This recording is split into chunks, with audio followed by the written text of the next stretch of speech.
প্রচলিত অনেকগুলি শিরক আমাদের বাংলাদেশে একেবারে কমন। এর ভেতরে আমি কয়েকটি শিরক আপনার সামনে উপস্থাপন করছি। এক, আল্লাহ ছাড়া অন্য কারো নামে হলফ করা বা শপথ করা। আল্লাহর হাবিব বলেছেন, মান হালাফা বিগাইরিল্লাহি ফাকাদ আশরাক, যে ব্যক্তি আল্লাহ ছাড়া অন্য কারো নামে হলফ করলো, শপথ করলো, সে শিরক করলো। আমাদের দেশে বলা হয় বাবার কসম, মায়ের কসম, মৃত বাবার কসম, কবর ধরে কসম, কোরআন শরীফ ধরে কসম। এটি জায়েজ নাই, এটি শিরকের আওতাধীন হবে। দুই নম্বর যে জিনিসটি আমাদের দেশে বেশি প্রচলিত সেটি হচ্ছে বেদ ফাল এগুলিতে বিশ্বাস করা। কোনো কিছুর ভিতরে অশুভ আছে, অলক্ষণ লুকিয়ে আছে, এটি মনে করা শিরক। যেমন শনিবারে যাত্রা করা যাবে না, হোঁচট খেলাম তো আজকে বিপদ হবে, হাত চুলকাচ্ছে তো টাকা আসবে, চোখ লাফাচ্ছে তো বিপদ আসবে। আল্লাহর হাবিব বলেছেন, আত্তিয়ারাতু শিরকুন, আত্তিয়ারাতু শিরকুন। কোনো কিছুর ভিতরে অলক্ষণ আছে তা মনে করাই শিরক। ওয়া মা মিন্না ইল্লা ওয়ালাকিন্নাল্লাহ ইউযহিবু বিত্তাওয়াক্কুল।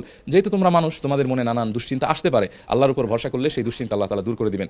তিন নম্বরে আমাদের দেশে যে শিরকটি হয়ে থাকে সেটি হচ্ছে তামিমা ব্যবহার করা। মনে রাখবেন, তাবিজ এবং তামিমা এক না। আওয়াজা ইউআউযু তাওয়িজ, এটা আল্লাহ তাআলার কাছে আশ্রয় প্রার্থনা করা। সেটি কোরআনের লিখিত দোয়া দ্বারা হতে পারে, হাদিসের বর্ণিত দোয়া দ্বারা, সেটি এক বিষয়। কিন্তু তামিমা হলো কড়ি, গাছের ছাল, ফিতা, গরুর দাঁত, চামড়া, এরকম 17টি জিনিস দ্বারা তামিমা হয়ে থাকে। আল্লাহর হাবিব বলেছেন, মান আল্লাকা তামিমা ফাকাদ আশরাক, যে ব্যক্তি তামিমা ঝুলালো সে শিরক করলো। যেমন কোনো জায়গায় গেল, সেখানে লাল ফিতা লাগালো বরকত মনে করে, অথবা কোনো জায়গায় কড়ি পাওয়া যায় সাদা সাদা, এগুলি লাগালো, অথবা পৈতা বলে, এটার শুদ্ধ বাংলা আমি জানি না, এই মুহূর্তে মনে পড়ছে না, পৈতা এরকম চুরির মতো, এগুলি অনেকে পড়ে। আবার কেউ একজন আমাকে বললো যে 1,24,000 টাকা দিয়ে এই আংটিটা কিনছে। আমি বললাম কেন? বলে এটা বহুত দূর থেকে আনা হয়েছে, এটা পড়লেই নাকি বরকত। তো এই যে ধরনের জিনিস, এগুলি শিরক।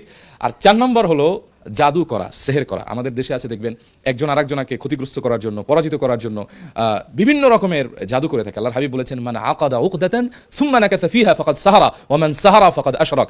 কোনো ব্যক্তি কোনো কিছুর ভিতরে গিট মারলো, এরপরে মন্ত্র করে ফু দিল, এটাই হচ্ছে জাদু। আর যে জাদু করলো সে শিরক করলো। এটা থেকে বাস্তবে। আর 5, আল্লাহ ছাড়া অন্য কারো নামে মান্যত করাটা শিরক।